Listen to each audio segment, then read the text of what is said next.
எப்படிப்பட்ட தீய சக்தியும் தடுக்கும் ஆற்றல் மிளகிற்கு உண்டு. பல்வேறு மருத்துவ குணங்கள் மிளகிற்கு உள்ளது. அதிகம் சமையலுக்கு இதை நாம் பயன்படுத்துகிறோம். அதனால் மிளகிற்கும் ஆன்மீகத்திற்கும் என்ன சம்பந்தம்? முருகனுக்கும் மிளகிற்கும் என்ன தொடர்பு? அறிவியல் ரீதியாக மிளகு விரதம் இருந்தால் குழந்தை பாக்கியம் கிடைக்குமா? இதை பற்றி தாங்க நம்ம இந்த வீடியோவில் பார்க்க போகிறோம். 10 மிளகு கையில் இருந்தால் பகைவன் வீட்டிலும் உணவு உண்ணலாம் என்று நம் முன்னோர்கள் சொல்வதுண்டு. எப்படிப்பட்ட தீய சக்தியையும் தடுக்கும் ஆற்றல் மிளகுக்கு உண்டு. நாம் எங்கு சென்றாலும் நம் கையில் ஒரு 10 மிளகை மஞ்சள் துணியில் கட்டி வைத்திருந்தால் எந்த ஒரு தீய சக்தியும் நம்மை நெருங்காது. எதிர்மறை எண்ணங்கள் தோன்றினால் கூட 2 மிளகை எடுத்து வாயில் போட்டு சிறிது நேரம் வைத்திருந்தால் தீய எண்ணம் விலகி மனது அமைதியாக இருக்கும். சஷ்டியில் இருந்தால் அகப்பையில் வரும் என்ற பழமொழி கூறுவார்கள். மிக விரைவாக பலன் தரக்கூடிய சஷ்டி விரதத்தில் கடுமையான விரதம் மிளகு விரதம்.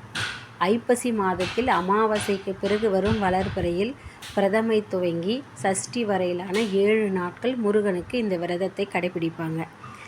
எந்த பிரச்சனை தீர வேண்டும் என்றாலும் சஷ்டி விரதம் இருக்கலாம். யார் வேண்டுமானாலும் சஷ்டி விரதம் இருக்கலாம். இது பார்த்திங்கன்னா அதிகமாக குழந்தை வரம் வேண்டி இந்த விரதம் அதிக பேர் இருக்கக்கூடியது சஷ்டி விரதம். முருகனுக்கும் மிளகுக்கும் என்ன தொடர்பு? மிளகை சாதாரணமாக சாப்பிட்டாலே அதன் காரத்தன்மையால் வயிற்றில் எரிச்சல் உணர்வு ஏற்படும். வெறும் வயிற்றில் மிளகை சாப்பிட்டால் எப்படி இருக்கும்?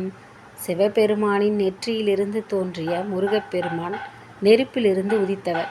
நெருப்பின் அம்சமான முருகனை நினைத்து மிளகை சாப்பிட்டு விரதம் இருக்கும்போது முருகனே நெருப்பு வடிவமாக வயிற்றுக்குள் சென்று கர்ப்பப்பையில் இருக்கும் குறைகளை போக்கி குழந்தை பாக்கியம் பெற வைப்பார் என்பது ஐதீகம்.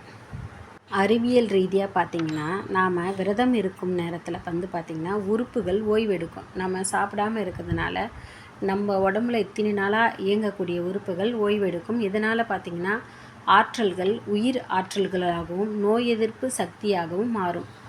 உடல் பருமன், கர்ப்பப்பையில் இரத்தம் தூய்மை அடையும், மனம் அமைதி அடையும், பயம் விலகும், மன உளைச்சல் ஆகியவை நீங்கும். மிளகை சாப்பிட்டால் இரத்தங்களில் இருக்கும் கொழுப்பு தொடர்பான பிரச்சனைகள் முழுமையாகவும் விரைவாகவும் செயலாற்றும். இதனால் குழந்தை பேறு உண்டாவதற்கான பிரச்சனைகள் குறைந்து குழந்தை பாக்கியம் கிடைக்கும். இந்த ஆண்டு சஷ்டி விரதத்தை கடைப்பிடிக்கக்கூடியவர்கள் மிளகு விரதத்தை கடைப்பிடிக்கிறீங்களா? இல்லை வேறு ஒரு விஷயத்துக்காக இந்த வருஷம் எதற்காகவோ சஷ்டி விரதம் இருக்கணும்னு நினைக்கிறவங்க இந்த ஒரு வழிபாட்டை செய்யுங்க. ஓம் சரவண பவ இந்த மந்திரத்தை நீங்கள் 108 முறை எழுதி அதை மாலையாக கோர்த்து முருகனுக்கு கோயிலில் போய் முருகனுக்கு கொடுக்குறதா இருந்தால் நீங்கள் உங்கள் கையால் கொடுங்க. அப்படி இல்லைன்னா உங்கள் கையால் வேலுக்கு போடுறதா நீங்கள் வேண்டிக்கிட்டாலும் வேலுக்கு நீங்கள் உங்கள் கையால் போடலாம். உங்களுடைய வேண்டுதல் எதுவோ அதை சொல்லி இந்த மந்திரத்தை எழுதுங்க.